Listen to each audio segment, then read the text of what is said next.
Aujourd'hui, nous avons l'honneur de recevoir Lucas Bourguignon, un expert reconnu dans le domaine des réflexes archaïques. Sa spécialité, c'est de comprendre le corps humain dans toute sa complexité et d'aider chacun à optimiser son bien-être au quotidien. Lucas ne voit pas la performance comme un simple exploit physique, mais vraiment comme la capacité de chacun à vivre une vie fluide et équilibrée, qu'on soit athlète ou femme au foyer. Dans cette vidéo, on va explorer des sujets fascinants comme l'importance des réflexes archaïques dans le développement des enfants, l'impact de ces réflexes sur notre bien-être en tant qu'adulte, et aussi comment ces connaissances peuvent nous aider à mieux nous connaître, à mieux nous comprendre. Donc, que vous soyez parents, professionnels de santé ou simplement curieux de mieux comprendre comment fonctionne votre corps, vous repartirez avec des outils concrets et des conseils pratiques pour améliorer votre quotidien. Et on démarre justement avec Lucas qui nous partage son histoire personnelle et comment découvrir les réflexes archaïques a changé sa vie. J'ai eu une blessure au genou que j'ai traînée pendant 6 bons mois et moi je sors de STAPS, donc pour être coach sportif, préparateur physique. J'avais étudié vraiment l'anatomie, la bioméca et j'ai fait franchement tout ce qui se fait en réhabilitation pour le genou. J'ai fait de l'unilatéral, j'ai fait du kiné, de l'ostéo et cetera et ça passait pas. Et un jour, je suis allé voir, une formation à l'INSEP. On m'a dit d'aller voir un posturologue, pour, regarder un petit peu mes capteurs posturaux. Je suis allé au bilan postural. Et le mec m'a fait des exercices au niveau des yeux et il m'a dit: «C'est normal que tu aies mal au genou, tu as un problème aux yeux» et en 3 exercices des yeux, j'ai pu faire un squat sans douleur alors que je ne pouvais pas depuis 6 mois. Wow. Donc là, je me suis dit: «Déjà, il y a un truc à aller creuser» et en fait, ça, c'était un mardi et le jeudi, j'étais à Marseille au Collège d'études internationales de la statique pour me former à ce sujet. Donc c'est comme ça que je suis rentré un petit peu dans la neurologie fonctionnelle. Mais en fait, ce qui est intéressant, c'est que la neurologie fonctionnelle, la posturologie m'ont amené sur des sujets qui m'ont plu, jusqu'au moment où je suis tombé sur les réflexes archaïques et en fait, ça a fait un lien énorme avec toutes les problématiques de ma vie. Moi, je suis né avec le cœur qui ne battait pas. Donc en fait, on est venu me chercher dans le ventre de ma mère parce que j'ai eu une urgence placentaire. Ma mère a dû être réanimée aussi, et moi, du coup, j'ai été, entre guillemets, «séparé de ma mère» à la naissance, réanimé directement et donc bah, j'ai toujours eu un lien familial très particulier, mais j'avais des choses où je compensais beaucoup et je comprenais pas pourquoi. Et en fait, les réflexes archaïques, je vais expliquer ce que c'est juste après, m'ont donné la raison pour laquelle j'ai toujours dû compenser et j'ai vu à quel point ça affectait les 3 sphères de ma vie, donc intellectuelle, cognitive, émotionnelle et physique. Et du coup, en les retravaillant et en repassant par les processus de naissance et cetera, j'ai eu d'énormes résultats sur moi, sur ces 3 sphères et c'est comme ça que j'ai voulu creuser. Et c'est comme ça que je me suis dit: «Mais» je coachais des gens en coaching sportif et puis je pense que tous les coachs sportifs, il y a un moment, ils se rendent compte qu'en faisant du coaching sportif, ils améliorent, le mental des gens. Ouais. Mais sauf que moi, de temps en temps, je voyais qu'il y avait des blocages et je me disais: «Mais ça, il y a un problème». Je voyais des gens qu'on ne pouvait pas toucher physiquement. Je voyais des gens qui sursautaient à chaque bruit. Je voyais des gens qui avaient des problèmes visuels où on voyait que les yeux clignaient et je me disais: «Il y a quelque chose». Donc j'ai fait de l'hypnose, je suis formé en hypnose, je suis formé en posturologie, je suis formé en kinésiologie, je suis formé, sur les réflexes, en prépa physique énormément aussi et en fait, j'ai compris qu'avant même de penser au mouvement, il fallait regarder au niveau du système nerveux et pour moi, aujourd'hui, il y a plein d'entrées au système nerveux, il y a la respiration, il y a plein de choses et il y en a une qu'on a depuis l'enfance, c'est les réflexes archaïques. Donc pour faire simple, qu'est-ce qu'un réflexe archaïque? Je pense que si, il y a des mamans ou des papas qui nous écoutent, quand votre enfant est né, le docteur, il a passé un doigt sous le pied de l'enfant pour venir, tester le signe de Babinski et si les pieds sont ouverts, le médecin a dit: «C'est bon, neurologiquement, il est bien câblé» et cetera. Il a aussi basculé la tête en arrière et le bébé s'est ouvert pour le réflexe de Moro. Ces réflexes, ce sont des réactions incontrôlables et involontaires du corps face à un stimulus. Les réflexes archaïques ont pour but de, créer des patrons moteurs. J'oublie toujours son nom, mais il y a un grand chercheur qui avait dit: «Tout mouvement est de base réflexe». En fait, ce qu'il faut comprendre, c'est que le bébé ne choisit pas de bouger. Il a une stimulation, il va bouger la tête et vu qu'il bouge la tête, le bras va suivre et Mm. c'est comme ça qu'en fait vont se créer toutes les connexions musculaires, toutes les connexions, neurologiques aussi et donc ces réflexes sont essentiels, ils sont universels, c'est-à-dire que j'ai eu la chance d'aller en Amazonie, j'ai eu la chance d'aller aux États-Unis, en Argentine, en Afrique du Nord, en Ukraine, peu importe. Tous les enfants naissent avec les mêmes réflexes archaïques et à force de les stimuler, ces réflexes, l'enfant va passer d'une réaction incontrôlable et involontaire à une réaction contrôlée et volontaire. Ça, c'est dans un monde parfait. Mm. Dans un monde où l'enfant à une motricité libre, dans un monde où les modèles visuels de l'enfant sont des parents qui bougent bien, Mmh. dans un monde où la maman, pendant la grossesse, elle a été active et elle a stimulé le bébé dans le ventre. Sauf qu'aujourd'hui, notre société fait que on s'assoit tout le temps sur des chaises, on dit aux enfants: «Mettez des chaussettes, il faut pas qu'ils touchent quelque chose, il faut surtout pas qu'ils aient la tête en arrière, il faut pas qu'ils tombent». Et en fait, du coup, la motricité libre de l'enfant a disparu et c'est pour ça qu'aujourd'hui, ces réflexes n'ont pas été suffisamment stimulés ou étaient trop stimulés et du coup, l'enfant n'aura pas le contrôle moteur nécessaire sur ça et il va créer des compensations.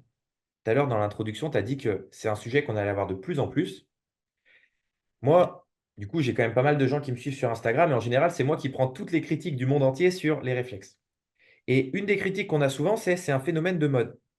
La réalité, c'est que les réflexes archaïques sont étudiés depuis 1880. Donc en fait, il y a,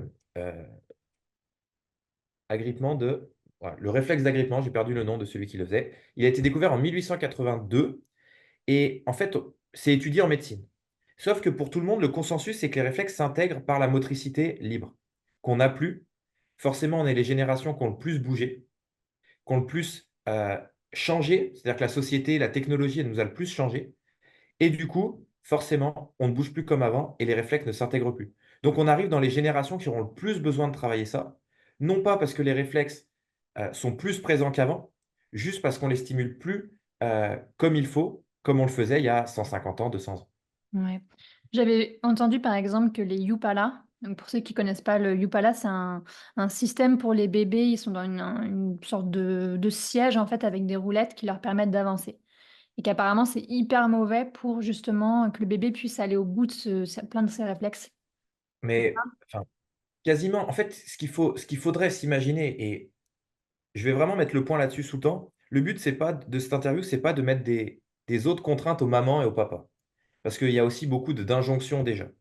Mais plus le bébé, il va être contre les parents, du pot à pot, plus il va être avec ses parents, plus il va être dans une motricité libre, plus il a de chances de bien se développer. C'est aussi simple que ça. C'est-à-dire que, en Amazonie, par exemple, j'ai vu des enfants de 7 ans continuer à se faire porter par leurs parents pendant 4 heures par jour. Par contre, ces enfants-là, ils ont aucun problème de motricité. Ils ont aucun problème d'attachement à la maman. Mmh. Heu, En France, c'est un autre débat, mais je t'avais dit que j'allais digresser, donc ça y est. On a dit que les femmes puissent retourner au boulot après 3 ou 4 semaines, c'était une avancée sociale. Et Mmh. moi, je dis toujours ça, c'est une avancée sociétale, mais pas sociale. C'est-à-dire que pour la société, en termes d'égalité, c'est génial, mais par contre, l'avancée sociale, ça aurait été plutôt que quand il y a des enfants, les 2 parents puissent rester à la maison pour qu'ils puissent passer du temps avec les enfants. Parce qu'en fait, c'est pas du tout une avancée sociale pour le bébé et même pour le système familial que la maman, elle parte au travail et même que le papa parte au travail. Parce que ça, on n'en parle jamais, mais les papas devraient être aussi présents que les mamans et bah, du coup, voilà, tout ce qui est Youpala, les trotteurs, même les poussettes avec, l'ouverture sur l'extérieur pour les enfants très jeunes, bah, en fait, tout de suite, c'est beaucoup de stimulation. Donc il y a plein de choses où on peut se dire juste je donne toujours cet exemple, c'est Paul Landon qui le citait que j'apprécie beaucoup. Il disait: «Avant, jusqu'à, peut-être il y a 300 ou 400 ans, dans une vie, un humain, il allait rencontrer 60 personnes à peu près. Sa tribu, quoi. Peut-être les tribus nomades un peu plus. Aujourd'hui, vous mettez votre enfant dans la poussette, vous allez vous balader 1 heure dans Paris, l'enfant, il aura entendu 250 voix. Bah, forcément, c'est trop de stimulation. Mmh. Parce qu'en fait, heu, la société a évolué plus vite que l'humanité. Donc tous les changements qu'il y a eu là, ces 150 dernières années, ils sont énormes par rapport à nos changements et aux adaptations que la physiologie nécessite. Mmh. Donc oui, les Yupala et cetera, c'est pas physiologique. Et ça, Mmh. pour le coup, maintenant, il y a des consensus, on n'en propose plus et cetera, mais même les chaussettes aux bébés, par exemple, quand ils sont chez vous, bah, c'est questionnant. Hem, Tout simplement l'allaitement, qui est un gros, moi, encore une fois, c'est pas le but de dire: «Il faut allaiter» parce que c'est facile pour moi, je suis un homme et j'aurais probablement jamais à le faire. Mais d'un point de vue moteur et réflexe archaïque et d'un point de vue système nerveux, l'allaitement jusqu'à 2 ans augmente considérablement les chances que l'enfant se développe correctement sur plein d'aspects. Ouais. Non, mais bien sûr, c'est pas le but de que chacun ait une charge mentale supplémentaire, mais c'est toujours intéressant d'avoir des infos. Après, je pense que dans tous les cas, si on n'a pas décidé qu'on allait devenir, expert dans le sujet, autant aller voir des personnes comme toi pour, leur demander conseil au moment où on en a besoin. Et puis dans tous les cas, ce qui crée une faiblesse à un endroit va créer une force ailleurs. Enfin bref, l'humain est pas il y a pas vraiment de fatalité là-dedans, mais c'est toujours intéressant ton message, tu vois, de se dire en fait, bah, maintenant on est dans une ère où paradoxalement, on a beaucoup de confort, il y a beaucoup de choses qui sont faciles, mine de rien, dans le monde dans lequel on vit. Mais ce qui est devenu difficile, c'est le décalage qu'on a entre, notre mode de vie et comment on est constitué. Et donc ça nous demande des efforts plus conscients pour se mettre à jour, quoi. Et est-ce à ton avis, ça représente combien d'enfants qui ont pas leurs réflexes intégrés ou qui ont besoin d'un suivi, en tout cas? C'est hyper contextuel. Je vais te donner des exemples qui sont complètement aux opposés. Je passais 6 jours en autonomie dans la jungle amazonienne avec une tribu, qui a pas la technologie, qui a rien, 0. J'ai passé, 6 ouais, en tout, 3-4 mois aux États-Unis et dont 6 mois à San Francisco. 6 semaines, pardon, à San Francisco, j'ai vraiment pu voir des enfants. Heu, Bah, ouais, il en fallait beaucoup plus. En Ukraine, avec la guerre là, tous les enfants que j'ai vus, mais après j'ai pas vu tous les enfants, c'est aussi, mon biais cognitif, c'est que les gens qui viennent me voir ont des problèmes.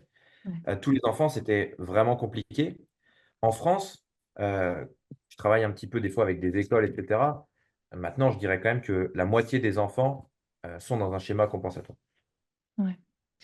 Et donc pour, guérir ou pour en sortir de ce schéma, il suffit d'aller voir quelqu'un qui est formé au réflexe?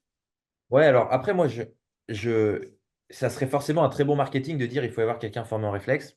La réalité, c'est que le premier conseil que je donnerais aux parents, c'est déjà de repasser du temps avec leurs enfants et de travailler sur la sensorialité et des parents et des enfants. C'est quelque chose que je dis moi tout le temps. Sur les enfants de moins de 2 ans déjà, il y en a qui travaillent. Moi je me sens pas de le faire et j'observe que j'ai de très bons résultats quand je travaille sur les parents.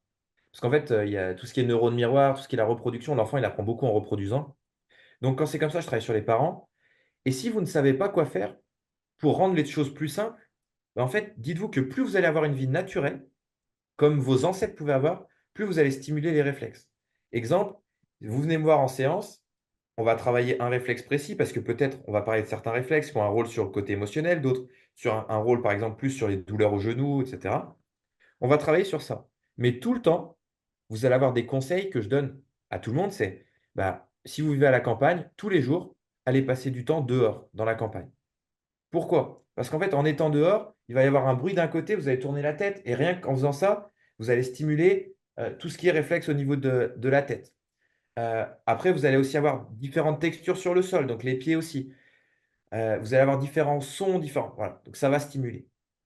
Le problème de nos vies, c'est que, voilà, tu vois, par exemple, je prends une pomme, elle est lisse. Je prends mon téléphone, il est lisse. Heu, on va écrire sur l'ordi, c'est lisse. Donc les conseils que je donne aux gens, c'est bouger, déjà un petit peu plus parce que ça va activer le système vestibulaire qui est le premier sens. Toucher des textures différentes, jardiner, cuisiner, bricoler, passer du temps au sol. Mettez-vous à 4 pattes, dans l'herbe et cetera. Et rien qu'en faisant ça, déjà, vous allez agir sur les réflexes. Par contre, effectivement, si vous voyez qu'il y a des grosses problématiques, la dyslexie, de l'hyperactivité, de l'hypersensibilité, de l'hyperémotionnalité, de la colère, des grosses gênes, par exemple, des gens qui bougent et vous sentez qu'il y a un problème, là, ça peut être bien de faire un suivi. Mais et sur ça, je suis un peu anti-marketing parce que moi, le but des réflexes, c'est pas de vendre des séances, c'est plutôt que les gens n'aient plus à avoir des praticiens. C'est il faut retrouver un mouvement qui est naturel et le meilleur moyen pour les enfants, c'est le jeu. Inscrivez-les à la gymnastique, faites-les nager, faites-les se suspendre au bar, faites-les jouer à des jeux de raquettes avec des balles et déjà Ouais. vous allez aider beaucoup de choses. Je sais plus si c'est là-dedans, mais j'avais lu que c'était un des meilleurs, sports, tout ce qui est paddle, raquette, parce que ça force à croiser Bah, les mouvements, quoi.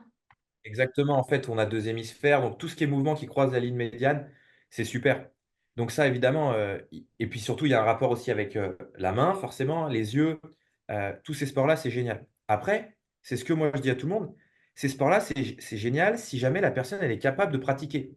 Je pense qu'on connaît tous des enfants en grosse difficulté et heu, vous mettez un enfant en grosse difficulté face à une situation. Il a 2 choix. Soit il trouve les solutions, il trouve les ressources pour faire face à la situation et il progresse, soit il abandonne, il pleure et c'est pire pour lui. Et on en connaît plein dans la cour de récréation, mais même, je dis des enfants, mais je pense qu'il y a des adultes qui vont écouter ce podcast et qui vont se dire, mais ça, c'est moi en fait. Il y a des gens, dès qu'ils se lancent dans une nouvelle activité, c'est une catastrophe. Et pourquoi? Ben, en fait, ils n'ont pas leur base sensorielle, ils n'ont pas leur base de mouvement qui est bonne. Donc c'est pour ces gens-là que moi, je commencerai par un travail de réflexe, par un travail de sensorialité, par un travail juste de jeu, mais confortable, sécuritaire, pour développer des ressources, pour qu'ensuite ils puissent aller explorer. Moi, c'est toujours, c'est le sujet de mon livre sur l'écologie de la vie humaine, c'est face à une situation, tu auras toujours les ressources et les contraintes. Sauf qu'aujourd'hui, heu et malheureusement plus les femmes, qui ont une charge mentale qui est énorme, et ben, en fait, elles ont tellement de contraintes que leurs ressources sont plus suffisantes pour s'engager dans une nouvelle activité ou dans quelque chose qui est pour eux, pour Ouais, elles. ouais. Quel est le but de développer sa sensorialité? Bah, le but, ça va être d'avoir plus de ressources et que quand le cerveau, il aura une stimulation, il va être capable d'avoir une réaction cohérente. Un exemple tout bête, je le prends par rapport au sport, mais vous allez voir le parallèle. Si vous êtes capable de faire un squat avec une barre de 100 kilos sur le dos, chaque fois que vous allez devoir vous accroupir dans la vie de tous les jours, ça va être facile. Parce que votre référentiel de ici c'est dur, il est très loin quand vous n'avez pas de poids sur le dos. Maintenant, si faire un squat sans rien sur le dos, c'est déjà une difficulté. Chaque fois que vous allez devoir jouer avec votre enfant et vous accroupir, bah pour le cerveau, c'est déjà une grosse tâche. Donc, en fait, c'est si on a une bonne sensorialité, c'est-à-dire que si le corps il est capable de percevoir correctement l'information et de la traiter correctement, il aura une réaction adaptée. Je vais encore dire un exemple, ça va parler à plein de gens. Il y a des gens, on leur touche l'épaule. Encore une fois, c'est souvent des femmes par rapport à tout ce qui se passe dans notre société. Vous touchez l'épaule d'une femme en étant derrière elle, il y a de grandes chances qu'elle ait une réaction exagérée par rapport à la stimulation. Donc, il va falloir redonner du confort. Et de ça, il y a plein de manières, mais la manière qui ne pose jamais de problème aux gens, c'est l'entrée sensorielle. Parce que l'entrée sensorielle, donc les 5 sens, on les connaît, c'est le VACOG, visuel, auditif, kinesthésique, donc le tactile, olfactif et gustatif. Et je rajoute le vestibulaire, qui est la capacité de percevoir sa position dans l'espace et les changements de vitesse, et la proprioception, qui est le rapport à notre corps dans l'espace, la chaleur, la douleur, ces choses. Et si on utilise ces 7 sens, ben, en fait, on vient développer globalement, quelque chose du système qui est pas juste, j'ai appris à faire un squat, j'ai appris à m'accroupir. On vient développer pour tout. Si on a une meilleure proprioception, si on a un meilleur système vestibulaire, sur tous les mouvements où la tête va bouger, on va être meilleur. Pas seulement quand on fait un squat et qu'on va de haut en bas. Donc l'entrée sensorielle pour moi, elle est super importante parce que déjà n'importe qui peut la travailler. L'entrée sensorielle qui est le plus oubliée dans la société, c'est le tactile. C'est encore une fois un exemple que je donnais. J'ai eu la chance à Paris de travailler avec des personnes qui gagnaient très bien leur vie et une fois par semaine, je leur conseillais d'aller voir un masseur.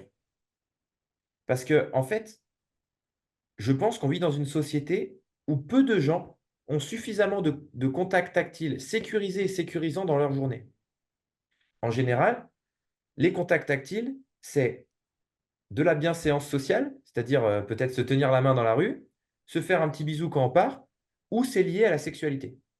Mais il y a rarement de contact tactile dans nos sociétés, juste pour le contact tactile, qui n'ont pas de but derrière, qui sont sécuritaires, sécurisants. Ou alors, c'est quand une personne est triste. Mmh. Mais avant que la personne soit triste, elle a probablement autant de besoins tactiles.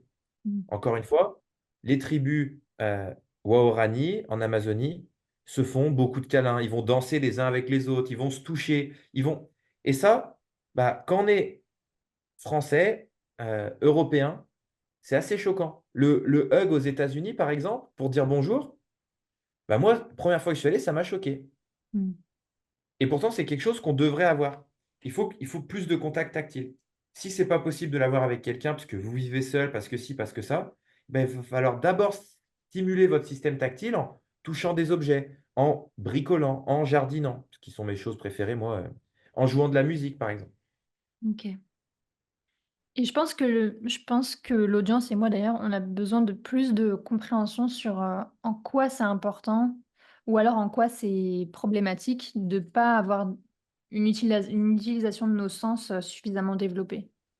C'est ça, hein, que tu dis quand on Ouais, dit développer sa sensorialité, c'est l'utilisation de nos sens de manière ouais. diverse? En fait, ce qu'il faut savoir, on avait mis une vidéo, peut-être que ça aidera les gens, où mais je vais donner un exemple qui est plus visuel. Quand vous prenez un escalator dans les supermarchés et qui ne fonctionne pas, la première marche, elle est toujours bizarre. Ouais. Vous savez, vous avez toujours l'impression que vous marchez et il y a un truc qui manque. Pourquoi? Parce qu'en fait, votre cerveau, il est prédictif. Ça, c'est quelque chose qui est hyper important dans la notion de système nerveux. C'est le cerveau, il a un seul but, c'est survivre et éviter les dangers. Et donc, il va prévoir chacune de vos actions et ensuite, il va les adapter selon des feedbacks. Donc, si jamais, par exemple, vous devez attraper votre verre, vous attrapez votre verre, avant même de lancer le mouvement, le cerveau, mais ça va prendre même pas une milliseconde, il va se dire: «OK, le verre est ici, je vais devoir faire telle action motrice, je vais devoir toucher le verre et le ramener vers moi». Ça, c'est si tout se passe bien. Mais si jamais vous, votre cerveau, par exemple, au niveau auditif, au niveau visuel, pas auditif, mais visuel, il a des défaillances. Si vous avez un œil qui fonctionne mieux que l'autre, et ben déjà, quand il va devoir prévoir le mouvement, la prévision, elle ne va pas forcément être bonne. Donc il va faire le geste et ça va demander plus d'efforts. Si ensuite, je reprends l'exemple des mains, vous savez, les réflexes des bébés, on met le doigt dans la main, il serre. Ouais. Et ben, si les bébés, ils ont toujours ça, qu'est-ce qui va se passer? S'ils grandissent, à chaque fois que vous allez avoir quelque chose dans la main, il va y avoir une alerte pour le cerveau. Donc maintenant, le cerveau, il sait qu'il doit attraper le verre, mais il sait que s'il l'attrape au milieu de la main, il va avoir une alerte. Donc il va devoir adapter son geste. Ensuite, le cerveau sait qu'il y a un autre réflexe qui est le réflexe tonique asymétrique du cou. Quand vous tournez la tête, les bras tournent en même temps. Bah, il sait que s'il doit tourner la tête pour attraper le verre, il ne va pas être capable de contrôler son mouvement. Donc qu'est-ce qu'il va devoir faire? Mettre beaucoup plus d'attention là-dedans. Mmh. Et ça, je pense que l'audience va le comprendre assez facilement. Un mouvement est efficient quand il nous demande peu d'efforts. C'est-à-dire que si à la fin de la journée, vous faites que des choses qui vous coûtent des efforts, c'est trop. Et donc, en fait, les personnes qui ont une sensorialité qui est pas bonne, elles obligent leur cerveau à toujours devoir être hyper attentif sur les choses. Et vu que le cerveau, il est prédictif, ne vont pas se lancer dans certaines choses. Ça va parler à certaines mamans qui ont des adolescents qui ont l'impression qu'ils sont feignants absolus, qui ont la flemme, c'est le mot qu'ils vont utiliser. Moi, j'aime bien cette phrase: «Il n'y a pas de gens feignants, il y a que des gens trop bons en survie». Et en fait, cet adolescent, il ne se lance pas dans une tâche parce qu'il sait que de toute façon, cette tâche, elle va lui demander trop d'efforts et qu'il ne peut pas les supporter. Et du coup, qu'est-ce qu'il fait? Il reste sur son téléphone, qui est une tâche, une monotâche, et ça, il est OK dedans. Et après, Ouais. vous le mettez dehors à jouer au foot avec ses potes, mais en fait, il n'arrive pas à tourner la tête en même temps en courant droit, il n'arrive pas à toucher le ballon correctement avec son pied, et du coup, on se moque de lui, et c'est une énorme contrainte. Donc en fait, pourquoi développer ses sens? C'est que si on a un développement des sens qui est bon, les infos qui vont venir au cerveau vont être bonnes, le cerveau va pouvoir avoir une réponse qui est adaptée et du coup, la tâche va être plus facile. Mais je pense que je peux challenger tout le monde ici. Vous faites une journée où vous faites que des tâches que vous maîtrisez et la journée d'après, vous faites que des tâches que vous ne maîtrisez pas. Ouais. Bah, à la fin de la deuxième journée, vous allez être complètement crevé. C'est ce qui se passe pour le cerveau. Sauf que le cerveau, il ne peut pas se dire: «Je suis trop crevé». Lui, il se dit: «C'est danger, pas danger». Donc s'il voit qu'il a plus trop d'énergie, il stoppe. Et encore une fois, je digresse, mais c'est un sujet intéressant. La dépression, je travaille avec beaucoup de psychologues et une des définitions de la dépression que j'adore, c'est: «La dépression est une stratégie efficace du corps pour ne pas s'engager dans une tâche qu'il est sûr d'échouer». Et j'aime bien cette définition parce qu'elle redonne un côté positif à la dépression. La dépression permet de ne pas s'engager dans des tâches qui vont nous mettre plus en danger. Et donc pour sortir de la dépression, un des moyens qui est très efficace, c'est de redonner des capacités à l'individu. Et c'est ça où la sensorialité est intéressante. C'est que les premières capacités, si par exemple à toi je te questionne et je te dis: «Donne-moi 10 capacités, des gens». Si tu devais penser par exemple des capacités que les gens peuvent avoir dans la vie de tous les jours, à quoi tu vas penser? Bah, marcher, écrire, parler, Voilà. Toutes ces tâches, c'est ce qu'on appelle le niveau 2. Est-ce que tu penses que c'est possible pour les gens, si je t'envoie une photo de l'insérer dans la vidéo pour ceux qui regardent. C'est la pyramide de l'apprentissage, tu sais, qu'on a vu en séminaire. Et en Mm. fait, vous allez voir que toutes les actions que tu as citées, parler, écrire, marcher, essayez de les imaginer sans sens. C'est-à-dire, essayez de marcher sans contact tactile avec le sol. Essayez de marcher sans système vestibulaire. Impossible. Essayez d'écrire sans système tactile. Impossible. Essayez même d'écrire sans savoir où votre main elle est. Impossible. Parler, essayez de parler sans proprioception de la bouche. Donc en fait, toutes les capacités qu'on demande à quelqu'un, c'est ce que moi j'appelle le niveau 10. Mais en fait, avant de penser marcher sur le sol, est-ce que le contact du pied sur le sol est sécuritaire? Si c'est oui, on pourra passer à la deuxième étape qui est se mettre sur un pied. On pourra passer à la troisième étape qui est pousser sur son pied.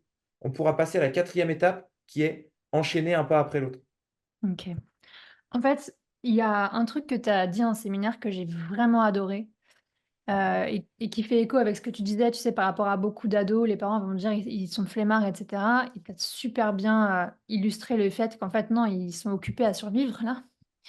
Et en séminaire, tu nous avais fait cet ordre de cette hiérarchie où en fait, quoi qu'il arrive, avant déjà de s'occuper à être dans notre performance et d'avoir une vie stable et bien, où on se déploie et cetera, bah, en fait, on va vouloir nourrir un sentiment de sécurité ou en tout cas se sentir en sécurité. Et avant même la sécurité, on va vouloir s'occuper de notre survie.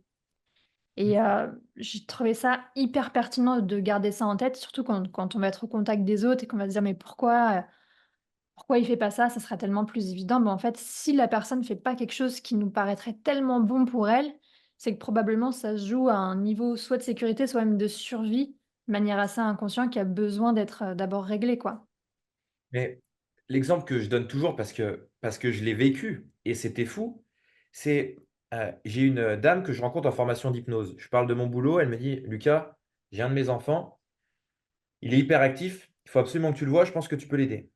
Et cet enfant arrive, il vient à 18h chez moi et insupportable. Moi, donc en fait, chez moi, j'avais un studio où j'avais un asso bike, j'avais du matériel sportif. C'est une tornade, le mec. Et donc, je sais pas, il a 8 ans, c'est une tornade. Et je parle avec la maman, je fais toute l'anamnèse avec la maman. Il m'a retourné le studio pendant ce temps-là. Et au moment où je m'intéresse au petit, je me sers un verre d'eau, je lui sers un verre d'eau et je lui dis: «Tiens, je te sers à boire».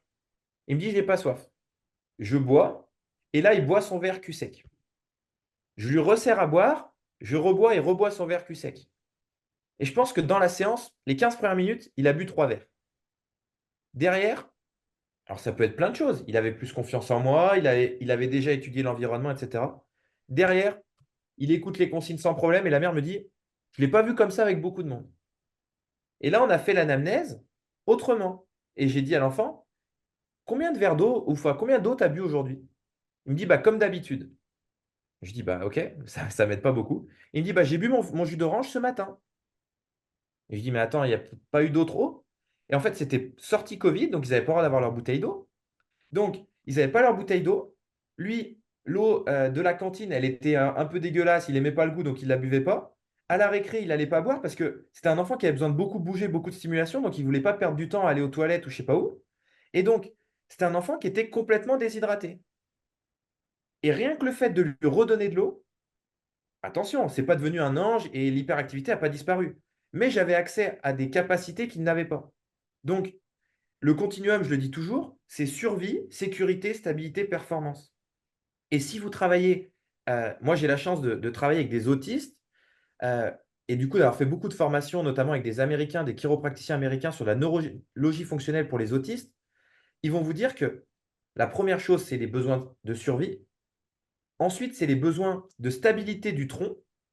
Alors ça, on n'y pense pas du tout chez les autistes, mais c'est important. Après, dissociation de la tête et du tronc et ensuite la motricité fine. Sauf que quasiment chez tous les enfants, ce qu'on va leur faire travailler, chez l'orthophoniste, chez le psychomotricien, c'est de la motricité fine. Sauf que comment on peut avoir de la motricité fine aux extrémités si on ne contrôle pas son noyau? C'est pas possible. Donc, il faut revenir à la base. Et la base, je suis désolé, alors Maslow, il y a plein de son travail qui a été remis en cause, mais qu'on ait besoin de dormir beaucoup, ça n'a pas été remis en cause. Qu'on ait besoin de boire suffisamment, ça n'a pas été remis en cause. Qu'on ait besoin de manger de qualité, ça n'a pas été remis en cause. Et du coup, avant de critiquer votre ado, votre enfant parce qu'il est en colère, parce qu'il a ça, etc., demandez-vous plutôt ce qu'il vit, face à quoi il vit. Il y a une étude qui avait montré qu'une des causes de la colère chez l'enfant, c'était le manque de vocabulaire. Parce qu'en fait, un enfant qui n'était pas capable d'exprimer ce qu'il ressentait par des mots précis, bah, en fait, l'exprimait d'une autre manière. Mm. Et ça, c'est intéressant. Donc, moi, ce que je dis toujours à ces gens-là, c'est essayez de venir redonner des capacités. Par contre, vous savez que vous avez en face de vous quelqu'un qui est en souffrance, d'une manière ou d'une autre, en compensation. Donc, il ne va pas falloir trop le stimuler. Mais votre enfant qui ne fait jamais rien, bah, peut-être que juste vous aider à cuisiner 10 minutes par jour pendant la première semaine, ça va l'aider à toucher des choses. Et puis, si vous valorisez ce qu'il a fait, ça va aussi l'aider à se dire, ça, je peux le faire. Mm. Mon but, tu m'as posé une question, je vais y revenir tout à l'heure. Quand j'ai un suivi réflexe, mon but, c'est que rapidement, les gens n'aient plus besoin de moi. Parce que dans leur quotidien, ils explorent, ils soient suffisamment curieux pour se stimuler suffisamment. Ouais. Je pense que j'ai besoin de faire des liens. Ouais, il y a une question qui m'est venue en fait, c'est que tu disais au tout début du podcast que toi, finalement, cette histoire-là de découverte des réflexes et tout, c'est venu parce que tu as eu tu eu mal au genou. Ça, c'est quelque chose qui t'est arrivé quand tu avais quel âge? 18, 20? Non, bah ouais, c'était même, bah, c'est quand j'arrive à Paris, donc c'est Covid de, ouais, même plus, 25 ans. Ouais. Il y a, tu vois, des difficultés, des maux de corps qui peuvent apparaître plus tard, tu vois? Pas forcément quand on est enfant ni ado, est-ce que c'est dû au fait qu'il y a des réflexes qui sont pas intégrés ou même de manière plus globale au fait qu'on utilise de moins en moins notre sensorialité, qui a besoin de la restimuler? Bah, je vais te prendre l'exemple d'un pont, d'un viaduc, par exemple. Je pense qu'on est tous passés devant des viaducs en se disant, oh, je sais pas comment il tient ce truc. Puis un jour, il tombe. Qu'est-ce qui a fait que ce viaduc est tombé un jour? Bah, c'est que la compensation, elle est allée trop loin. Donc, comme tu l'as dit, moi je pense que l'être humain, il est plutôt antifragile de base. Et que du coup, regarde, moi, j'ai eu plein de compensations longtemps, mais j'ai fait du tennis de table à haut niveau, j'ai toujours été plutôt à l'aise en sport, plutôt à l'aise intellectuellement, etc. Sauf que c'est des compensations qui, un moment, ne passent plus, quoi. Et moi, j'aime bien prendre l'exemple des footballeurs. Vous savez, les footballeurs, quand ils commencent à se blesser une fois, après, il y en a beaucoup qui se blessent continuellement. Mais pourquoi? Parce qu'en fait, ça se trouve, il y avait un muscle qui ne fonctionnait pas et du coup, les autres prenaient le relais. Un jour, il y a une blessure, donc ceux qui prennent le relais, ils sont plus stimulés. Et quand la personne, elle reprend normalement, ben, en fait, il n'y a plus la compensation et ça pète. Et donc, chez les adultes, moi, c'est ce que j'observe souvent. Euh, on va prendre l'exemple des mamans. Un bouleversement que beaucoup de mamans vivent, c'est la grossesse. Peu importe si elle se passe bien ou pas bien, c'est un bouleversement pour le corps, tout ça. Et ben, je vois beaucoup, beaucoup de mamans. En séminaire, on a majoritairement des femmes, et quand on faisait des séminaires sur le yoga, c'était encore plus, où, en fait, elles vivaient dans un schéma de compensation énorme. Le bébé arrive et ça remet en question tout, parce que la compensation, c'est plus la même. Ça remet en question le couple, ça remet en question le rapport avec soi-même, ça met en question l'avenir, ça remet en question toutes ces choses-là. Et là, du coup, bah, en fait, vu qu'on a changé de paradigme, la compensation, elle tient plus de la même façon. Donc, oui, ça peut arriver à n'importe quel âge. Et c'est là où c'est intéressant, c'est que il faut pas se dire: «C'est à cause du réflexe». Moi, Mmh. les réflexes, pour moi, c'est quelque chose sur lequel je travaille parce que c'est facile à montrer aux gens. C'est, entre guillemets, «la partie scientifique». Mais ce que je dis toujours, c'est: «Je fais des tests». Bah, tu l'as vu en séminaire, je teste tout. OK, bah, là, par exemple, tu fais ça, mais est-ce que tu te rends compte de la compensation? Non? OK. Je vais te mettre dans une situation où tu vas voir que la compensation ne tient plus. Ah, tu es plus capable. OK. Et maintenant, est-ce que tu vis bien dans sa situation ou pas? Et moi, j'ai eu plein de mamans, le piercing au nombril, par exemple. Le piercing au nombril, qui est une catastrophe absolue d'un point de vue sensoriel. Bah, j'ai eu plein de femmes en séance avec lesquelles on travaille. Je leur montre que le piercing au nombril a un impact sur leur posture, potentiellement leur douleur au dos, etc. On fait la séance, des personnes qui me disent: «J'en peux plus de mes douleurs au dos, on fait ça, ça va mieux». La semaine d'après, elles reviennent, elles ont le piercing au nombril. Mmh. Quand je leur pose la question pourquoi, elles me disent: «Mais si je ne l'ai pas, je me sens nu. C'est quelque chose qui fait partie de moi, et cetera, qui m'aide à me faire sentir bien». Donc, En fait, on en revient à un autre concept du séminaire, c'est toujours, moi, je travaille sur un objectif. Je ne travaille jamais sur une problématique. Parce qu'en fait, quand quelqu'un vient me voir et me dit: «J'ai mal au dos», je ne travaille pas sur ça. Je dis: «OK, si tu avais pas mal au dos, qu'est-ce que tu pourrais faire?» «Ah bah, je pourrais, me sécher les cheveux, heu, sans douleur, par exemple». OK. Donc là, notre objectif, c'est être capable de te sécher les cheveux sans douleur. Je veux être capable de jouer avec mes enfants. OK, ça, c'est un objectif. Et moi, je vais redonner des capacités pour aller à cet objectif. En général, une fois que cet objectif est atteint, il y en a un autre qui arrive, puis un autre, puis un autre. C'est comme ça que je fais les suivis. Mais oui, pour répondre à ta question, ça peut arriver à tout moment que la compensation, elle saute, parce que on le sait tous aussi avec l'âge. Bah, par exemple, une maman, ce qui peut arriver, c'est, imaginons qu'elle a un défaut de convergence à l'œil. Donc, c'est-à-dire qu'il y a un œil qui fonctionne mieux que l'autre. Tout son corps va s'organiser pour qu'elle tourne la tête et compenser le non-mouvement de l'œil par un mouvement de la tête. Elle Mm. va s'organiser, etc. Mais c'est une maman qui est hyper active. Elle bouge tous les jours, elle a un boulot où elle parle avec des gens, elle tourne beaucoup la tête. Elle tombe enceinte.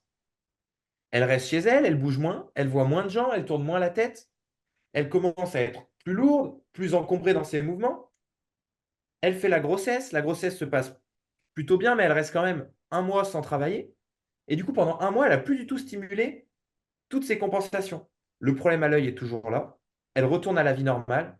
Et là, c'est des migraines ophtalmiques, c'est du mal à gérer ses émotions, c'est du mal à se concentrer, du mal à lire. Pourtant, avant, elle était capable.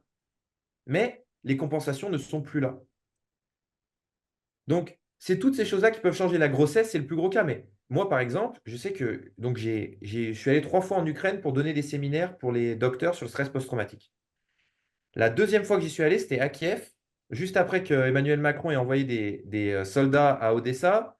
Donc c'était un peu compliqué, il y avait des alarmes tout le temps. Je suis rentré. Pendant 2 ou 3 semaines après être rentré, je ne dormais plus. Forcément, c'est impossible de dire que pas dormir pendant 3 semaines n'a pas d'impact sur le système. Ouais. Donc forcément qu'à ce moment-là, les compensations, elles vont être plus fragiles. Et quand vous discutez avec quelqu'un qui est hypersensible, physiquement, il vous dira toujours: «Je suis encore plus sensible quand je suis stressé, quand je suis fatigué». Ouais. Un accident de voiture, un accident de vie. Hem, j'ai eu des gens amputés en Ukraine avec qui je travaillais. OK, bah, forcément, tout va changer, tout ton équilibre va changer. Tu l'as Mm. dit toi-même, le corps humain, les faiblesses d'un côté créent des forces ailleurs. Ouais. Sauf que, de temps en temps, il y a quand même des schémas où si tu es trop fort dans quelque chose, ça peut aussi modifier tout le système. Ouais, ouais. Si je me mets dans la peau là de tout le monde qui m'écoute, je pense qu'il y a besoin de enfin qui nous écoute, qui a besoin de maintenant mettre une forme de structure, tu vois? Sur OK, qu'est-ce que j'en fais de tout ça? Tu vois? Du style, à partir de quel moment ce serait intéressant que j'aille voir un spécialiste? Ou à partir de quel moment dans ma vie je me dis: «OK, bah, là, par exemple, tu vois, moi, j'ai le projet de tomber enceinte». Forcément, j'imagine que j'ai des compensations parce que j'ai l'impression que c'est le cas de tout le monde, c'est ça? On a tous des compensations? Il y a beaucoup de gens. J'aime pas le mot tout le monde parce qu'il y a des gens qui vivent de façon très équilibrée, mais dans nos sociétés, avec les modes de vie qu'on a, c'est compliqué de pas en avoir. Donc, comment déjà vis-à-vis d'un profil comme le mien, comment est-ce que je peux, vivre au mieux ou préparer au mieux ou me remettre au mieux d'un changement comme celui-là, tu vois? Ou d'un Alors, ce que moi je dis toujours aux gens, c'est déjà, quand tu passes une journée, est-ce qu'il y a quelque chose qui tous les jours te pose problème? Et déjà, ça élimine plein de gens. Il y a plein de gens qui vont dire: «Non, moi tout va bien». mmh, Dans ces cas-là, moi je suis pas là pour trouver des problèmes aux gens. C'est-à-dire que, vous savez, il y a plein de professionnels, vous allez les voir parce que vous avez mal quelque part et ils vous disent: «Non mais tu as ça, ça, ça». Non mais en fait, je m'en fiche. Enfin, c'est pas je m'en fiche, mais peut-être c'est un lien, mais voilà. Donc moi, si la personne me dit: «Ça va», c'est OK. Si la personne me dit: «Je veux préparer au mieux, tout va bien, mais je veux préparer au mieux». Les conseils sont très simples.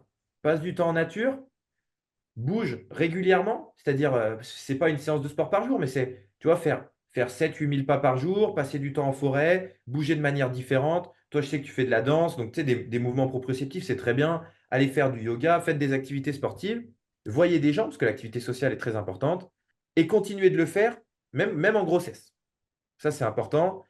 Ceux qui sont intéressés, il y a le travail de Virginie Pouzet sur Instagram travaille sur la performance de la femme enceinte. Donc, elle fait du CrossFit et c'est très intéressant ce qu'elle propose. Donc, continuez de bouger. Ensuite, une fois que le bébé est né, passez du temps avec le bébé, aimez-le et évitez tout ce qui est technologie superflue. Ça, c'est pour les gens qui veulent faire au mieux. Si les personnes me disent, non, moi, il y a vraiment un truc, par exemple, euh, j'ai très peur pour ma grossesse parce que j'ai déjà mal au dos avant d'avoir la grossesse. OK. Ce que tu essayes, c'est les mêmes conseils que j'ai donnés pour toi, marche régulièrement, vois du monde, touche des objets différents, etc. pendant une semaine, un peu plus que ce que tu fais là, et regarde si ton dos va mieux. Si tu vois que ton dos va mieux, bah juste continue de faire ça. Si par contre tu vois que ça va pas mieux, là consulte. Mm. En fait, je vois la consultation réflexe, c'est ce que je dis tout le temps. On a besoin de travailler les réflexes parce qu'on est sorti du mode de vie qu'on devrait avoir. Mm. Mais moi, par exemple, dans un monde idéal, j'avais j'avais dit: «Je veux que dans 5 ans, les réflexes soient enseignés de partout pour que je n'ai plus à donner de séminaires». C'est-à-dire que si dans 20 ans, on est encore à se préoccuper des réflexes archaïques, c'est que tout notre système de santé n'est pas bon. Ça, je pense qu'on risque d'y être, mais voilà. Parce qu'en fait, les réflexes archaïques, c'est quelque chose de naturel, ils devraient s'intégrer normalement. C'est pas genre un outil pour devenir plus fort. C'est juste un un rattrapage puisqu'on vit pas bien, quoi. Ouais, ouais, ouais. Il y a un réflexe qui m'a interpellée et je pense que ce serait cool qu'on en parle, c'est celui de la radiation du nombril. Si tu peux nous en parler et expliquer en quoi c'est important. Alors, la radiation nombril, c'est une connexion primordiale plus qu'un réflexe. Ça a été mis, en avant par, Svetlana Mazgutova, qui est une doctoresse russe, qui travaille beaucoup sur le stress post-traumatique et en fait, elle a défini des archétypes, donc des choses qui sont nécessaires pour l'être humain, mais qui sont des connexions. En fait, ce qu'il faut comprendre, c'est que dans le ventre de la mère, le centre du monde du bébé, c'est son nombril. C'est comme ça qu'il est nourri et cetera. Il tourne même autour du nombril. Mais il est dans un milieu qui est aquatique. Et quand il sort du ventre de la mer, il doit faire face à la pesanteur, à la gravité. Et donc, c'est pour ça d'ailleurs que la tête part en arrière, que ça déclenche la première respiration, etc. Donc, cette première respiration, c'est cri, et le fait qu'il va téter la mère, ça va être la première vraiment action du bébé. Et donc, il va passer de son nombril, qui était le centre de son monde, à nombril-bouche. Il va téter. Une fois qu'il aura tété, il va devoir évacuer. Et donc, il va passer du nombril aux voies d'évacuation. Et puis forcément, en même temps, il va bouger les bras, donc il va passer du nombril au bras gauche, au bras droit, etc. Et donc, en fait, cette connexion, elle est nécessaire, d'un point de vue physique, puisque c'est ce qui va créer la capacité de s'ouvrir vers le monde, et donc de passer de ce qu'on appelle le corps, le noyau, CORE, de son noyau aux extrémités. Ceux qui ont fait de la prépa physique, on parle souvent de proximal et distal, mais en fait, c'est tout simplement du corps tout extrémité. Et aussi un côté émotionnel. Parce que, il va y avoir du tactile et pour développer ses branches, évidemment, il y aura le musculaire, mais il va aussi falloir que l'enfant, il soit touché par toutes les parties de son corps. Vous savez, au début, la peau, elle est fripée, des choses comme ça et donc il va falloir qu'il soit touché, il va falloir qu'il touche la maman. Le lien avec le nombril va être très fort, c'est sa première cicatrice. C'est là où il y a aussi tous les organes importants et ce que moi j'ai observé de manière, assez folle, on avait un podcast, avec, mademoiselle Ventreplat, donc qui fait de la méthode de Gasquet, qui elle, était venue en séminaire et elle avait, eu 2 césariennes, je crois et du coup, un rapport à son ventre un peu particulier et quand on a travaillé la radiation du nombril et ça arrive souvent en séminaire, il y a eu beaucoup d'émotions qui sont sorties, des larmes, des choses comme ça. On a fait le podcast le lendemain et honnêtement, j'avais un peu peur du podcast parce que je la sentais très bizarre sur le séminaire et elle a commencé le podcast en me disant: «Lucas, je voudrais te remercier. J'ai 40 et quelques années, je ne sais plus exactement et c'est la première fois que je me sens aussi connecté à moi-même». Et pour une maman qui travaille sur le corps et cetera, pour moi, c'était très beau. Elle a eu 2 grossesses, donc césarienne, donc forcément, je dis pas que césarienne, c'est compliqué, mais c'est une grossesse qui est particulière et en fait, de venir reconnecter à ça, ça a aidé. Si jamais, il y a un test qu'on fait souvent nous, vous le trouverez sur mon Instagram, comment tester, voilà, vous aurez tout, vous aurez le lissage, il y a tout. On vient mettre une main sur le nombril et on vient toucher, mais vraiment pas pousser, juste toucher les extrémités et on voit des personnes qui sont incapables de tenir debout. Donc, hem ça, c'est quand même assez fou et du coup, ces personnes-là, en fait, elles ont un manque de capacité énorme sur beaucoup de choses Il y a des gens, et ça, je sais que ça va parler à beaucoup de gens qui écoutent, on ne peut pas leur toucher le nombril. C'est insupportable. Et bien en fait, dites-vous que le nombril, c'est un peu votre maison d'enfance. Si personne ne peut la toucher, bah, c'est que vous avez mis des grosses sécurités, quoi. Et donc, euh, très souvent, j'observe que ça, on ne peut pas me toucher le nombril, c'est aussi des personnes qui ont un problème avec le tactile. Si on ne peut pas vous toucher, je, je sais que c'est un peu dur à entendre pour ces personnes-là, mais si aujourd'hui vous n'êtes pas capable d'avoir des contacts tactiles sécurisés avec les gens sans que ça vous fasse vraiment beaucoup de sensations, il y a quelque chose à bosser. Parce que l'être humain, il est fait pour toucher et être touché.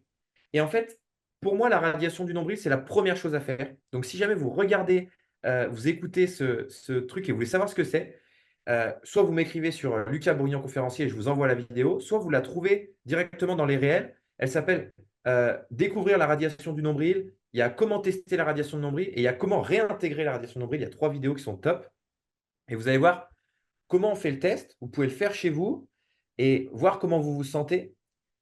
Et pour moi, c'est nécessaire puisque je considère que, je prends toujours cet exemple, imagine, je dois te donner une info ultra importante, mais on n'a pas de connexion Internet. Je peux crier aussi fort que je veux, tu n'auras jamais l'information, on est d'accord? Ouais. C'est exactement pareil avec la radiation du nombril.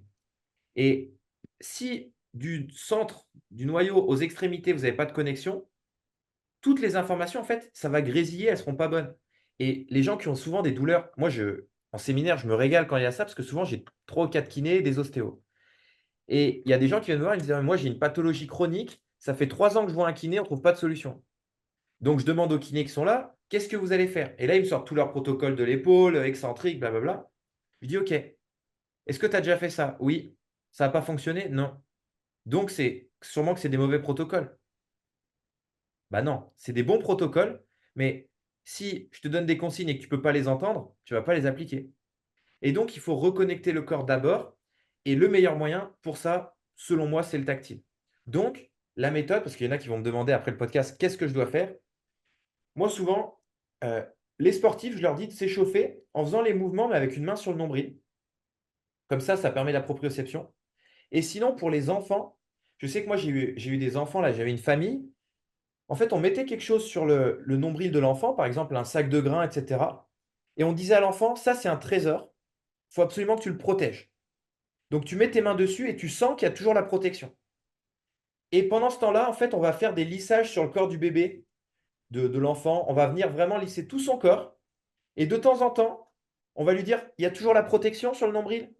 Et du coup, lui, il va mettre son focus sur le nombril et il va sentir plein de choses. Et ça, c'est moi ce que je recommande à tout le monde. Si vous avez un profil un peu particulier, vous savez, des grosses émotions, des difficultés à les gérer, tu me demandais quand aller consulter. Bah déjà, commencez par tester ça. Est-ce que vous êtes à l'aise avec votre nombril? Beaucoup de femmes, et pourquoi on en parle là, c'est que beaucoup de femmes, après la grossesse, ont complètement perdu la connexion avec leur nombril. Exact. Imaginez que le ventre, il a grossi millimètre par millimètre pendant 9 mois. Donc, on s'adapte au changement. Et même, il y a des fois où pendant 3 semaines, on se dit: oh, j'ai pas senti mon ventre grossir. Par contre, quand le bébé il naît, qu'est-ce qui se passe pour le ventre? En une journée, pouf, tout change. Et puis, vous avez perdu du poids. Il y a 4 kilos qui ont disparu, un peu plus, avec l'eau, etc. Donc ça, c'est un gros changement. Donc pour toutes les mamans du monde, moi, je conseille après, le lendemain de la grossesse, de faire des lissages. En fait, le contact tactile, il fait jamais de problème. Si c'est inconfortable, on ne fait pas. Ou Mm. alors, on adapte. Mais pour beaucoup de mamans, après la grossesse, une semaine, un mois, même des fois 2 ans après, il y a des mamans, encore une fois, c'est malheureux, c'est comme ça, mais une fois qu'elles ont eu un enfant, il n'y a plus aucun contact physique avec le mari, avec qui que ce soit pendant 5 ou 6 mois. Ouais. Sauf qu'en fait, les contacts physiques sont toujours nécessaires, que ça soit avec le bébé, etc. Donc, moi, c'est quelque chose que je recommande à tous, euh, c'est le mouvement et le contact tactile. Et là, le contact tactile pour la radiation du nombril, c'est vraiment quelque chose d'incroyable. Et pour le coup, c'est, je pense, le moment du séminaire que je préfère, parce que ça commence par ça. Et c'est en général le moment où les gens, ils passent de c'est un peu bizarre ton truc à il y a quelque chose à creuser. Ouais. Moi, je me rappellerai toujours quand j'étais en formation et qu'on m'a montré ça, j'ai une dame de 50 ans et elle me mettait la main sur le nombril sans pousser et elle me touchait l'épaule et j'arrivais pas à rester droit, je tombais. Et à cette époque-là, je faisais quand même du CrossFit, 1 fois par jour et j'étais là à me dire: je vais résister» et je n'y arrivais pas. Et du coup, c'est là où je me suis dit: «Ouais, il y a un problème de connexion» et là, vous allez vous traîner des difficultés motrices. On a eu une dame, c'est aussi un des gros moments de séminaire où qui avait eu un cancer aux ovaires Ouais. et du coup, qui avait eu un gros bouleversement au niveau du ventre et qui ne sentait plus son ventre. En venant travailler ça, elle a re eu des sensations. On a des femmes, peut-être ça touche certaines personnes qui, quand elles font du sport, n'arrivent pas à sentir la contraction des abdos et du périnée. Je parlais de Béatri j'ai perdu son nom, de madame de Gasquet. Je sais plus ce que c'est de Gasquet, son nom et en fait, beaucoup de gens viennent travailler le périnée qui est en interne, mais sans aucune connexion tactile, sensorielle. Tu me demandais pourquoi ça servait de développer les sens? Ben, encore une fois, on veut travailler quelque chose avec un frein à main, quoi. Ouais, OK. Donc, développer le tactile, ça va vraiment aider ça. Et puis après, là où j'ai eu les meilleurs résultats, et ça, je vous invite à aller voir des spécialistes de l'attachement, parent-enfant, c'est sur le lien maman-bébé. Surtout maman, plus maman que papa. Venir faire des lissages à son enfant ou venir faire des lissages avec l'enfant sur le nombril quand il est en bas âge, ça permet aussi une énorme connexion avec la maman, surtout sur les mamans qui ne peuvent pas allaiter. Parce que les mamans qui ne peuvent pas allaiter, elles perdent, entre guillemets, un gros contact peau à peau avec, l'enfant et bah, du coup, venir se recontacter au niveau sensoriel, heu, sur la radiation du nombril, c'est pour moi la meilleure manière d'améliorer sa relation maman-bébé, quoi. Donc on pose notre bébé sur notre ventre? Ouais, donc dans une position qui est confortable pour le bébé. Par exemple, couché, allongé et cetera et Ouais. puis, s'il y a le papa, c'est encore merveilleux parce on peut lisser le bébé, on peut lisser la maman. Après, on peut inverser avec le papa. Alors là, c'est le paradis et puis s'il y a que le bébé, bah, on va venir nous-mêmes se lisser avec le bébé sur nous, les zones qu'on peut toucher et Donc cetera. c'est nous-mêmes qu'on lisse en fait? C'est pas le je viens pas lisser le corps de mon bébé, je viens lisser mon propre corps mais avec mon bébé sur mon ventre? Tu peux aussi lisser le bébé, ça va lui faire beaucoup de bien, puisque ça va l'aider justement à intégrer tout ça. Il y a, hem Les attentions déclenchent des hormones, le contact tactile déclenche des hormones. Les bébés qui sont beaucoup touchés, encore une fois en sécurité, en confort, niveau moteur, émotionnel et cognitif grandissent mieux. Ouais. Heu, si Je vais si mettre, hein, tous les liens sous la vidéo YouTube et aussi dans le podcast, je vais mettre tous les liens. Ouais, Ouais. ouais, après, c'est, je sais que c'est beaucoup d'infos et en plus, sur ce format qui est visuel ou auditif, c'est un peu parfois compliqué de cerner. Mais en général, je suis très réactif par les messages sur Mmh. Instagram notamment. Donc, n'hésitez pas à me dire si vous avez écouté le podcast. Déjà, je suis content qu'il y ait des gens qui écoutent les podcasts en entier. Donc là, vu qu'on a quand même pas mal parlé, ça veut dire que vous êtes arrivés jusque-là. Et en général, je réponds, je vous enverrai les vidéos, regarde ça. Je vous ferai un petit vocal pour vous expliquer, je vous enverrai un exercice et cetera. Une fois que tu viens d'accoucher, je pense les premières semaines, tu fais cet exercice-là où tu poses ton bébé sur le nombril et tu viens lisser ton corps, mais aussi lisser le corps du bébé et Mmh. ça permet de finalement que chacun puisse redévelopper une forme d'appropriation de je sais pas, de son corps et de ses sens? Bah, déjà, je conseille à tous le pot à pot avec le bébé. Donc ça, il y a plein de travaux, le 4e trimestre de grossesse et cetera. Vous avez plein de livres qui sont bien sur ça et surtout, oui, ça va permettre de connecter et surtout la maman puisqu'elle a eu un énorme changement au niveau de son nombril quand le bébé est sorti et puis de le faire avec le bébé sur le ventre. C'est génial en termes de connexion avec le bébé. Mais vous pouvez le faire aussi avec le papa et vous pouvez surtout vous faire lisser, masser régulièrement. Le seul truc que je vous conseille, c'est qu'il y a plus de femmes qui se font masser que d'hommes dans notre société et c'est merveilleux. C'est merveilleux qu'il y ait plus de femmes. Il devrait y avoir tout le monde devrait se faire masser. Si jamais vous faites masser de temps en temps, que ça soit chez vous, que ça soit des fois même avec les enfants, ils aiment bien masser les parents, c'est un petit, rituel. N'hésitez pas à le faire avec quelque chose sur le nombril. Et puis de temps en temps, garder ses mains sur le nombril, c'est pas confortable, donc mettez une bouillotte, par exemple. Je vais digresser sur un truc et je sais que ça va faire débat. En ce moment, on parle beaucoup de l'endométriose Mmh. et souvent, moi, j'ai la question à peu près 1 fois par semaine: «Est-ce que le travail des réflexes peut avoir un lien sur l'endométriose?» Avant, j'étais un peu frileux et je disais: «Oui, ça peut, mais» maintenant, je vais avoir une réponse qui est franche. La réponse est oui. Oui, ça peut avoir un lien sur l'endométriose. Lequel? c'est impossible de savoir avant. Mais l'endométriose, c'est quelque chose de chronique où le corps, en fait, il lutte contre lui-même. Si jamais vous donnez plus de ressources ou vous enlevez des contraintes, vous agissez sur l'endométriose. Est-ce que vous réglez l'endométriose? Non. Par contre, vous donnez plus de capacité au corps, donc vous allez mieux vivre l'endométriose. Hmm. Un des trucs qui m'a vraiment le plus fait réfléchir sur la radiation du nombril, quand il y a des personnes qui ont des grosses douleurs au ventre ou des choses comme ça, des fois, ce qu'on voit, c'est une poche de froid ou une poche de chaud sur le nombril, sur le ventre. Mais en fait, vous pouvez faire ça avant d'avoir mal, juste pour reconnecter. Pour les gens qui ont des troubles digestifs, la radiation de nombril, elle est à creuser quasiment tout le temps. Parce que qu'est-ce qui se passe au niveau de votre organe principal, de vos organes principaux qui sont ici? C'est important de le savoir. Il faut redonner de la proprioception. Moi, Hmm. je toutes les femmes qui ont une grossesse, césarienne et cetera, en général, il faut travailler le nombril. Autre petite info marrante, qu'en séminaire, je fais toujours le jeu. J'écris sur un tableau, je demande au début du séminaire: «Qui est prof de yoga, pilates ici?» En général, il y a 3 femmes qui lèvent la main. Je note leur nom sur le tableau, mais elles ne le voient pas, c'est derrière et j'écris radiation du nombril. On teste la radiation de nombril et c'est toujours une catastrophe et beaucoup de gens vont se lancer dans des activités comme le yoga, comme le pilates, parce qu'elles ont un manque de en fait, le cerveau, il est prédictif, donc elles savent qu'elles ont un manque de connexion corporelle et du coup, elles vont essayer de retrouver cette connexion corporelle par le mouvement. Mais du coup, on en revient à l'exemple que je donnais tout à l'heure. Elles s'occupent de l'étape 3, qui est bouger, et cetera, sans être passées par les sens. Hmm. Mais vraiment, si tu as l'occasion de montrer la pyramide, les gens Ouais, je comprendront sais. qu'il y a le système nerveux, il y a les réflexes archaïques, et puis après, il y a les sens. Et en fait, toutes les actions de notre quotidien, toutes nos problématiques et toutes les choses qu'on fait bien dépendent du développement sensoriel. Et Hmm. surtout, ça, c'est ma recommandation, mais c'est plus du tout pour les mamans, c'est pour tout le monde. Quand vous avez une douleur quelque part, notamment au niveau des épaules, moi, je viens beaucoup faire tactile autour. C'est-à-dire que si vous avez, par exemple, des entorses, des choses comme ça, moi, je viens beaucoup faire du tactile. Évidemment, si vous avez des bleus, des choses comme ça, je ne viens pas appuyer, je viens quelque chose de confortable.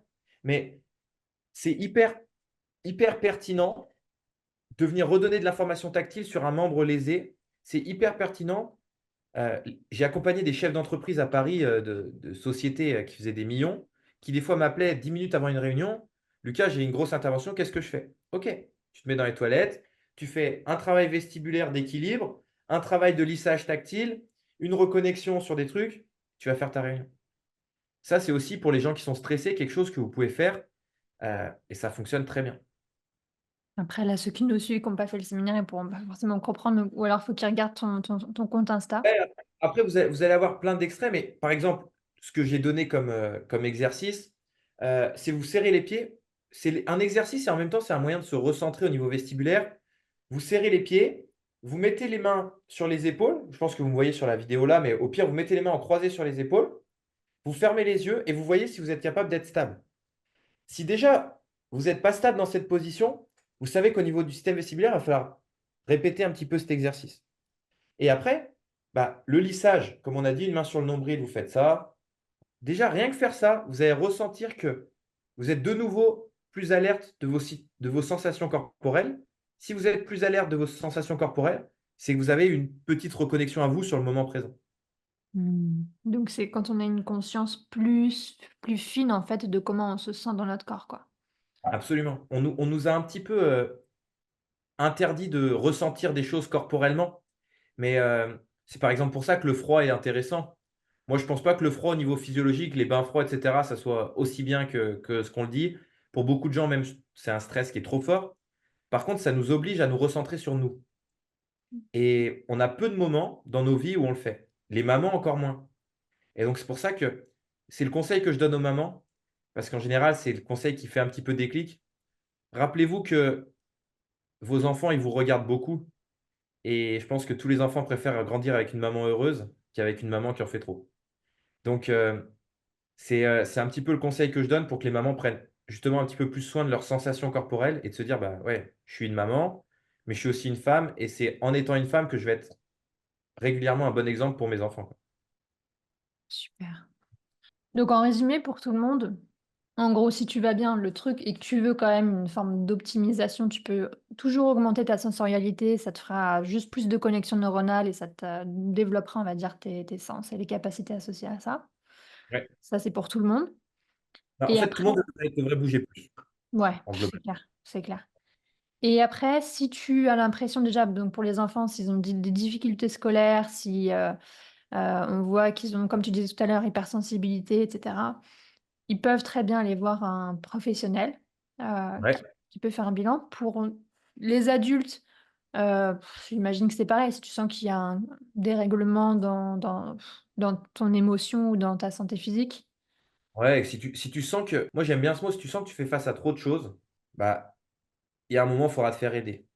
Donc, si tu sens que tu fais face à trop de choses, que tu as vu ton kiné, tu as vu ton ostéo et en fait, ça revient toujours les mêmes choses, que ton médecin, il te dit, «Bah, ouais, mais là, vous êtes trop stressé et cetera». Bah, c'est peut-être qu'il y a quelque chose à regarder au niveau sensoriel et donc là, ça vaut vraiment le coup d'aller faire un bilan et en général, ça trompe pas, il y a quelque chose qui sort. Après, faut travailler, ça prend un petit peu de temps. C'est pas magique. Quasiment toutes les méthodes de réintégration des réflexes passent par l'essence ou le mouvement. Donc il y Mmh. aura des choses à faire régulièrement. Il y aura sûrement des choses à changer dans votre vie aussi. Par contre, quand votre vie actuelle, elle est plus supportable parce qu'elle est contraignante, ça vaut le coup d'aller voir. Cool. Est-ce qu'il y a autre chose que tu aimerais ajouter, partager en plus dont on n'a pas abordé? Sur ça, sur le mouvement, pas forcément. Heu, ouais, c'est vraiment moi, j'aime bien que les gens, plutôt que tout de suite après écouter quelque chose, ils y aillent. J'aime bien qu'ils se questionnent et moi, en fait, ce que je veux aussi amener par, les séminaires, par l'audience qu'on a, c'est questionner les gens sur: «Est-ce qu'aujourd'hui, votre vie, elle est écologique, par rapport à ce que vous voulez, par rapport à tous les jours, est-ce que vous vous levez? Est-ce que les journées, elles sont agréables? Est-ce que vous êtes content de vous lever le matin? Est-ce que vous êtes content d'anticiper la journée de demain?» Et si vous voyez que vous faites face à trop de choses, bah, moi, c'est le concept que j'ai développé, hein, qui s'appelle l'écologie de la vie humaine et est-ce qu'aujourd'hui, votre vie, elle vous paraît écologique?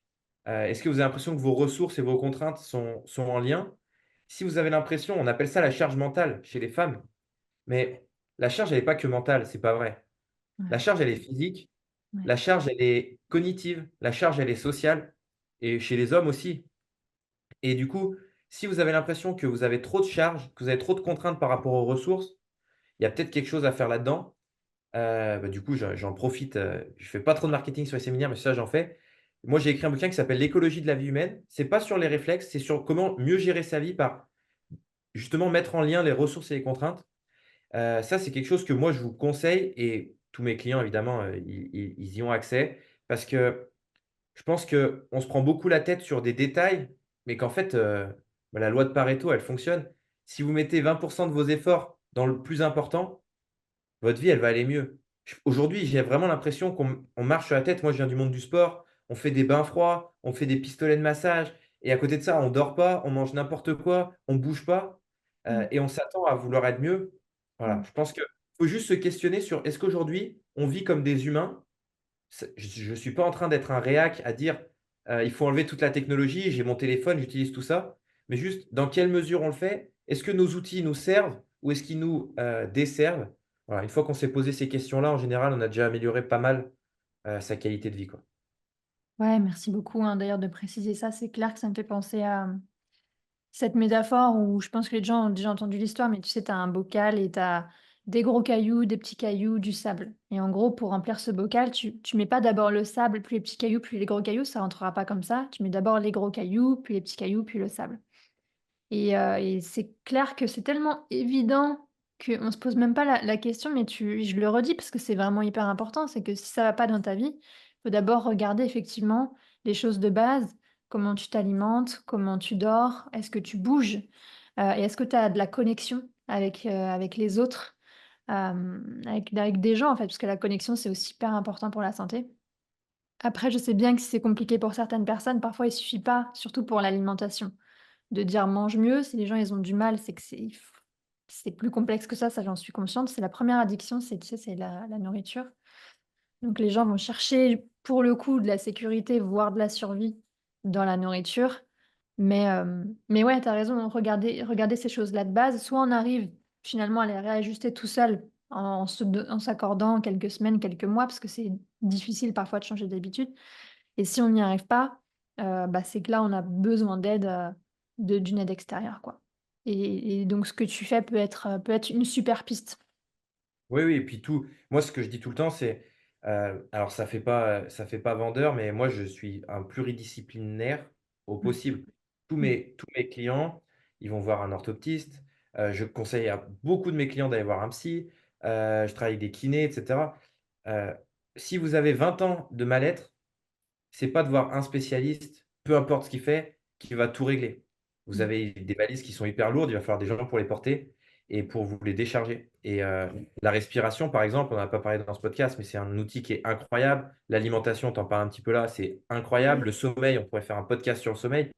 Il y a plein d'entrées et en général, les choses les plus simples, restent quand même les plus efficaces. Moi, il y a un concept que j'aime bien, c'est si quelque chose existe depuis 1000 ans, il y a plus de chances qu'il continue d'exister dans 1000 ans que quelque chose de nouveau.